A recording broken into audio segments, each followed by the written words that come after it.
ಆತ್ಮೀಯರೇ, ರ್ಯಾಂಕ್ ಅನ್ನು ಪಡೆಯೋದು ಹೇಗೆ ಅನ್ನೋದನ್ನ ನೋಡೋದಕ್ಕೆ ನಾವು ಇವಾಗ ಹೊರಟಿದ್ದೇವೆ. ಒಂದು ಪ್ರಶ್ನೆಯೊಂದಿಗೆ ಶುರು ಮಾಡ್ತಾ ಹೋಗೋಣ.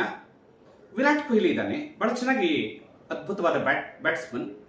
ಯಾರೋ ಒಬ್ರು ಹೋಗಿ ವಿರಾಟ್ ಕೊಹ್ಲಿ ಉಪಯೋಗಿಸ್ತಾ ಇದ್ದ ಬ್ಯಾಟ್ ಅನ್ನ ತಗೊಂಡು ಅವರು ಅದನ್ನು ಉಪಯೋಗಿಸಿದ ಮಾತ್ರಕ್ಕೆ ಅವರು ವಿರಾಟ್ ಕೊಹ್ಲಿಯ ತರ ಬ್ಯಾಟಿಂಗ್ ಮಾಡಲಿಕ್ಕೆ ಸಾಧ್ಯ ಇದೆಯಾ? ಬೂಮ್ರಾ ಇದ್ದಾನೆ, ಅವನನ್ನ ರಣವೇಗಿ ಅಂತಾನೆ ಕರೀತಾರೆ. ಆ ಬೂಮ್ರಾನ ಬಾಲ್ ಅನ್ನ ಯಾರೋ ತಗೊಂಡು ಬಂದು ಅವರು ಬೌಲಿಂಗ್ ಮಾಡಿದ ಮಾತ್ರಕ್ಕೆ ಬೂಮ್ರಾನ ತರನೇ ಬೌಲಿಂಗ್ ಮಾಡ್ಲಿಕ್ಕೆ ಸಾಧ್ಯ ಇದೆಯಾ? ಆ ಪ್ರಮಾಣದ ಸಕ್ಸಸ್ ಸಿಗಲಿಕ್ಕೆ ಸಾಧ್ಯ ಇದೆಯಾ? ಅದೇ ತರ ನಿಮಗೆ ಗೊತ್ತಿರುವಂತಹ ನಿಮ್ಮ ಶಾಲೆಯ ಅಥವಾ ನಿಮ್ಮ ಅಕ್ಕಪಕ್ಕದ ಮನೆಯ ಯಾರೋ ಒಬ್ಬ ರ್ಯಾಂಕ್ ಸ್ಟೂಡೆಂಟ್ ಇದ್ದಾರೆ ಅಂತ ತಿಳ್ಕೊಳ್ಳಿ. ಅವರು ಪರೀಕ್ಷೆಯಲ್ಲಿ ಬರೆದಂತಹ ಪೆನ್ ಅನ್ನ ನೀವು ತೆಗೆದುಕೊಂಡು ನೀವು ಉಪಯೋಗಿಸಿದ ಮಾತ್ರಕ್ಕೆ ನಿಮಗೆ ರ್ಯಾಂಕ್ ಬರ್ಲಿಕ್ಕೆ ಸಾಧ್ಯ ಇದೆಯಾ? ಇಲ್ಲ ಅಲ್ವಾ? ಜೋಕ್ ಅನ್ಸುತ್ತಲ್ವಾ? ಯಾಕಂದ್ರೆ ಅದು ಯಾವುದು ವಸ್ತುಗಳಲ್ಲಿಲ್ಲ. ಸಾಧನೆ ಅವರು ಉಪಯೋಗಿಸಿದ ಉಪಕರಣದಲ್ಲಿಲ್ಲ, ಅವರ ಅಂತಃಕರಣದಲ್ಲಿದೆ, ಅವರ ಒಳಗಡೆ ಇದೆ. ಅದರ ಬಗ್ಗೆ ಅದನ್ನೇ ನಾವು ಮಾನಸಿಕ ಸಿದ್ಧತೆ ಅಂತ ಮಾತಾಡ್ತಾ ಇದ್ದದ್ದು. ಆ ಮಾನಸಿಕ ಸಿದ್ಧತೆ ಏನಿದೆ ಅದು ಮಾತ್ರ ಒಬ್ಬ ವ್ಯಕ್ತಿಯನ್ನ ಆರ್ಡಿನರಿ ಮತ್ತು ಎಕ್ಸ್ಟ್ರಾರ್ಡಿನರಿ ಎನ್ನುವ ಡಿಫರೆನ್ಸಿಯೇಷನ್ ಅನ್ನ ತರ್ತಕ್ಕಂಥದ್ದು. ಸೊ ಇಂಟರ್ನಲಿ ಮೆಂಟಲಿ ಸ್ಟ್ರಾಂಗ್ ಆಗಬೇಕು ಅನ್ನೋದನ್ನ ನಾವು ನೋಡ್ತಾ ಬಂದ್ವಿ. ಕಳೆದ ಸಂಚಿಕೆಯಲ್ಲಿ ಸಾಮಾನ್ಯವಾಗಿ ನಮ್ಮೆಲ್ಲರ ಮನಸ್ಸಿಗೆ ಬರುವ 5 ಪ್ರಮುಖವಾದ ವೈರಸ್ಗಳ ಬಗ್ಗೆ ನಾವು ನೋಡಿದ್ವಿ. ಇವತ್ತು ಅದಕ್ಕೆ ಆಂಟಿ ವೈರಸ್ ಅನ್ನು ನೋಡ್ತಾ ಬರೋಣ. ಪುಟ್ಟಪರ್ತಿಯ ಶ್ರೀ ಸತ್ಯಸಾಯಿ ಬಾಬಾ ಅವರು 5Ds ಅನ್ನುವ ಒಂದು ಕಾನ್ಸೆಪ್ಟ್ ಅನ್ನು ಕೊಟ್ಟಿದ್ದಾರೆ. ಆ 5Dಗಳನ್ನೇ ನಮ್ಮ ಮನಸ್ಸಿಗೆ ಒಂದು ಆಂಟಿ ವೈರಸ್ ಆಗಿ ಉಪಯೋಗಿಸಿದ್ರೆ ಚೆನ್ನಾಗಿ ಅಂತ ಅನ್ಸುತ್ತೆ. ಅದ್ರ ಬಗ್ಗೆ ಸಂಕ್ಷಿಪ್ತವಾಗಿ ನೋಡ್ತಾ ಬರೋಣ.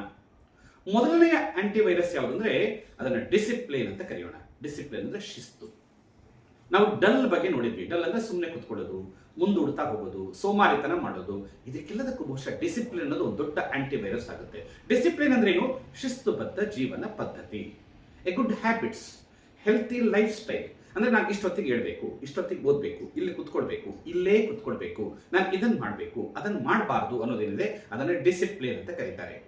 ಸಾಮಾನ್ಯವಾಗಿ ಯಾರಲ್ಲಿ ಈ ಡಿಸಿಪ್ಲಿನ್ ಅನ್ನೋದು ಇಲ್ಲವೋ ಅವರಲ್ಲಿ ಲೇಸಿನೆಸ್ ಮತ್ತು ಪ್ರೊಕ್ರಾಸ್ಟಿನೇಷನ್ ಅನ್ನ ಹೆಚ್ಚು ನಾವು ನೋಡ್ತಾ ಬರ್ತೇವೆ.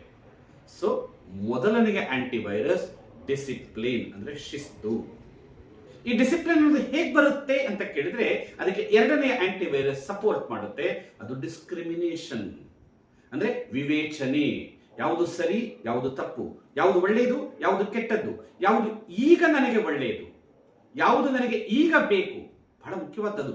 ಇಲ್ಲಿ ಈ ಜಗತ್ತಿನಲ್ಲಿ ಯಾವುದು ಒಳ್ಳೆಯದಲ್ಲ, ಯಾವುದು ಕೆಟ್ಟದಲ್ಲ, ಆದ್ರೆ ನನಗೆ ಈಗ ಇದು ಬೇಕಾ. ಉದಾಹರಣೆಗೆ ಮೊಬೈಲ್, ಸೋಷಿಯಲ್ ಮೀಡಿಯಾ, ಅದನ್ನ ಒಳ್ಳೆಯದಾ ಕೆಟ್ಟದ್ದ ಅನ್ನುವ ಚರ್ಚೆ ಬೇರೆ. ಆದ್ರೆ ಅದು ನನಗೆ ಈಗ ಬೇಕಾ ಅಥವಾ ಈಗ ನನಗೆ ಬೇಡವಾ ಇದು ಅನ್ನೋದು ಅದು ಬಹಳ ಮುಖ್ಯವಾದ್ದು. ಸೊ ಡಿಸ್ಕ್ರಿಮಿನೇಷನ್ ಬೆಳೆಸ್ಕೊಡಿ. ವಿಶೇಷವಾಗಿ ಮೊಬೈಲಿಗೆ ಸಂಬಂಧಪಟ್ಟ ಹಾಗೆ, ಫ್ರೆಂಡ್ಸಿಗೆ ಸಂಬಂಧಪಟ್ಟ ಹಾಗೆ ಡಿಸ್ಕ್ರಿಮಿನೇಷನ್ ಬೆಳೆಸ್ಕೊಡಿ. ಯಾವ ಫ್ರೆಂಡ್ ಜೊತೆಗೆ ನಾನು ಹೆಚ್ಚು ಇರಬೇಕು, ಯಾವ ಸ್ನೇಹಿತ ನನಗೆ ಹಿತ ಅನ್ನೋದನ್ನ ಯೋಚನೆ ಮಾಡ್ತಾ ಬನ್ನಿ ಅಲ್ವಾ. ಅದನ್ನ ಡಿಸ್ಕ್ರಿಮಿನೇಷನ್ ಅದನ್ನ ರೂಢಿಸ್ಕೊಡಿ. ಅದು ಲೈಫ್ ಸ್ಟೈಲ್ ಆಗಿರ್ಬೋದು, ಮೊಬೈಲ್ ಸೋಷಿಯಲ್ ಮೀಡಿಯಾ ಆಗಿರ್ಬೋದು, ಫ್ರೆಂಡ್ಶಿಪ್ ಆಗಿರ್ಬೋದು. ಡಿಸ್ಕ್ರಿಮಿನೇಷನ್ ಅನ್ನೋದನ್ನ ಎರಡನೆಯ ಆಂಟಿ ವೈರಸ್ ಆಗಿ ಉಪಯೋಗಿಸ್ಕೊಡಿ. ಸರಿ, ಡಿಸ್ಕ್ರಿಮಿನೇಷನ್ ಮಾಡ್ತೇವೆ, ಒಳ್ಳೇದು ಯಾವುದು ಅಂತ ಗೊತ್ತಾಗುತ್ತೆ, ಒಂದ್ ದಿವಸ ಮಾಡ್ತೇವೆ, ಮಾರನೇ ದಿವಸ ಬಿಟ್ಬಿಡ್ತೇವೆ, ಸ್ವಲ್ಪ ದಿವಸ ಮಾಡ್ತೇವೆ, ಮತ್ತೆ ಮತ್ತೆ ಮೊದಲ ಹಾಗೆ ಆಗ್ತೇವೆ. ಯಾಕೆಂದ್ರೆ ಮೂರನೆಯ ಆಂಟಿ ವೈರಸ್ ನಮ್ಮ ಹತ್ರ ಇರಲ್ಲ. ಆ ಮೂರನೆಯ ಆಂಟಿ ವೈರಸ್ ಯಾವುದು ಅಂದ್ರೆ ಅದನ್ನ ಡೆಟರ್ಮಿನೇಷನ್ ಅಂತ ಕರೀತಾರೆ. ಡೆಟರ್ಮಿನೇಷನ್ ಅಂದ್ರೆ ದೃಢ ನಿರ್ಧಾರ. ಹೌದು, ನಾನು ಇದನ್ನು ಮಾಡಲೇಬೇಕು, ಕುತ್ಕೊಂಡಿದ್ದೀನಿ, ಇದು ಕಲಿಯೋ ತನಕ ನಾನು ಎದ್ದೇಳಲ್ಲ, ಇದು ನನಗೆ ಬರೋ ತನಕ ರಾತ್ರಿ ನಾನು ಮಲಗಲ್ಲ, ಇದು ಮುಗಿಸೋ ತನಕ ನಾನು ಆ ಕಡೆ ಹೋಗಲ್ಲ ಅನ್ನುವ ಡೆಟರ್ಮಿನೇಷನ್, ದೃಢ ನಿರ್ಧಾರ. ಮ್ಯಾಥ್ಸ್ ಪ್ರಾಬ್ಲಮ್ ಇದೆ ಅಂತ ತಿಳ್ಕೊಳ್ಳಿ. ಎಷ್ಟೋ ಜನರಿಗೆ ಸುಮ್ಮನೆ ಉದಾಹರಣೆಗೆ ಮ್ಯಾಥ್ಸ್ ಅನ್ನೋದನ್ನು ಹೇಳ್ತಾ ಇದ್ದೀನಿ. ನಿಮಗೆ ಯಾವುದೇ ಕಷ್ಟವಾಗುವ ಸಬ್ಜೆಕ್ಟ್ ಅನ್ನು ನೆನಪಿಸ್ಕೊಳ್ಳಿ. ಯಾವುದೋ ಒಂದು ವಿಷಯ ಕಲಿತಾ ಇದ್ದೀರಿ, ಇದನ್ನ ಅರ್ಥ ಮಾಡೋ ತನಕ, ಇದನ್ನ ಕಲಿಯೋ ತನಕ ನಾನು ಎದ್ದೇಳಲ್ಲ ಅನ್ನುವ ಒಂದು ದೃಢ ನಿರ್ಧಾರವನ್ನು ಇಟ್ಕೊಳ್ಳಿ. ಆ ಡೆಟರ್ಮಿನೇಷನ್ ಅನ್ನೋದು ಮೂರನೆಯ ಆಂಟಿ ವೈರಸ್. ನಾಲ್ಕನೇದು ಡೆಡಿಕೇಶನ್ ಅಂದ್ರೆ ತ್ಯಾಗ. ಸ್ವಲ್ಪ ತ್ಯಾಗ ಮಾಡಬೇಕು ಅಲ್ವಾ. ನಮ್ಮಲ್ಲಿ ಸಂಸ್ಕೃತದಲ್ಲಿ ಒಂದು ಮಾತಿದೆ, ಏನಂತ, ಯಾರಿಗೆ ವಿದ್ಯೆ ಬೇಕೋ ಅವನು ನಿದ್ರೆ ಮತ್ತು ಸುಖವನ್ನ ತ್ಯಾಗ ಮಾಡಬೇಕು ಅಂತ. ವಿದ್ಯಾತುರಾಣಂ ನ ಸುಖಂ ನ ನಿದ್ರಾ ಅಂತ ಹೇಳ್ತಾರೆ. ಅಂದ್ರೆ ತ್ಯಾಗ ಮಾಡದೇ ಇದ್ರೆ ನನಗೆ ಯಾವುದು ಸಿಗಲ್ಲ. ಸೊ ನಾನು ಒಂದಿಷ್ಟು ಜನರನ್ನ ಬಿಡಬೇಕು, ಒಂದಿಷ್ಟು ವಿಷಯಗಳನ್ನ ಬಿಡಬೇಕು, ಒಂದಿಷ್ಟು ಆಸೆ ಆಕಾಂಕ್ಷೆಗಳನ್ನ ಸ್ವಲ್ಪ ಬದಿಗಿಡಬೇಕು. ಅದನ್ನೇ ನೀವು ಉದಾಹರಣೆ ನೋಡಿ, ಬೇಕಾದಷ್ಟು ಉದಾಹರಣೆಗಳನ್ನು ಕೊಡ್ಬೋದು. ಯಾವುದೇ ಸಕ್ಸಸ್ಫುಲ್ ವ್ಯಕ್ತಿ ಯಾರನ್ನೇ ತಗೊಳ್ಳಿ, ಅವರಿವತ್ತು ಸಕ್ಸಸ್ಫುಲ್ ಆಗೋದಕ್ಕೆ ಅದೇ ಮುಖ್ಯವಾದ ಕಾರಣ. ಸಾನಿಯಾ ಮಿರ್ಜಾ, ಅವಳಿಗೆ ರಸಗುಲ್ಲ ಬಹಳ ಇಷ್ಟ ಇತ್ತಂತೆ. ಆದ್ರೆ ಅವಳ ಕೋಚು ರಸಗುಲ್ಲ ತಿಂದ್ರೆ ನೀನು ಆಟ ಆಡ್ಲಿಕ್ಕೆ ಆಗಲ್ಲ, ನಿನ್ನ ಬಾಡಿ ಫ್ಲೆಕ್ಸಿಬಿಲಿಟಿ ಕಡಿಮೆ ಆಗುತ್ತೆ ಅಂತಂದಾಗ ರಸಗುಲ್ಲ ತಿನ್ನೋದನ್ನೇ ಬಿಟ್ಬಿಟ್ಲಂತೆ. ಸೊ ಮೊಬೈಲ್ ಅನ್ನ ಬಿಟ್ಟು ಚೆನ್ನಾಗಿ ಮಾರ್ಕ್ಸ್ ತಗೊಂಡಂತಹ ಎಷ್ಟೋ ಮಕ್ಕಳನ್ನ ನಾನು ನೋಡಿದ್ದೇನೆ. ಹಾಗಾಗಿ 4ನೆಯ ಆಂಟಿವೈರಸ್ ಡೆಡಿಕೇಶನ್, ತ್ಯಾಗ.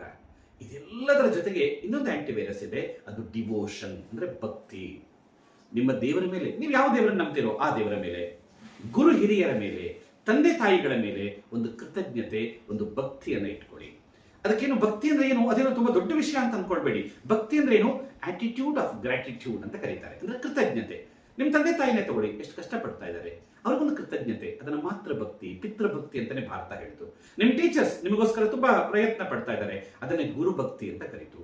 ದೈವ ಭಕ್ತಿ ಇರ್ಬೋದು, ದೇಶಭಕ್ತಿ ಇರ್ಬೋದು. ಸೊ ಡಿವೋಷನ್, ಈ 5 ಡಿಗಳು ನಮ್ಮಲ್ಲಿದ್ರೆ ಪಂಚ ಯಾರಿಗಿದೆಯೋ ಅವರ ರ್ಯಾಂಕಿನ ಕನಸು ಪಂಚರ್ ಆಗಲ್ಲ ಅಂತ ತಿಳ್ಕೊಳ್ತಾ ಬರೋಣ. ಈ 5 ಆಂಟಿವೈರಸ್ ಅನ್ನ ನಮ್ಮ ಮನಸ್ಸಲ್ಲಿ ಹಾಕೊಳ್ಳೋಣ, ನಮ್ಮ ಸಾಧನೆಯ ಕಡೆಗೆ ಪ್ರಯತ್ನ ಪಡ್ತಾ ಹೋಗೋಣ. ಎಲ್ಲ ಮಕ್ಕಳು ಕೂಡ ರ್ಯಾಂಕ್ ಬರುವ ಹಾಗಾಗಲಿ. Thank you.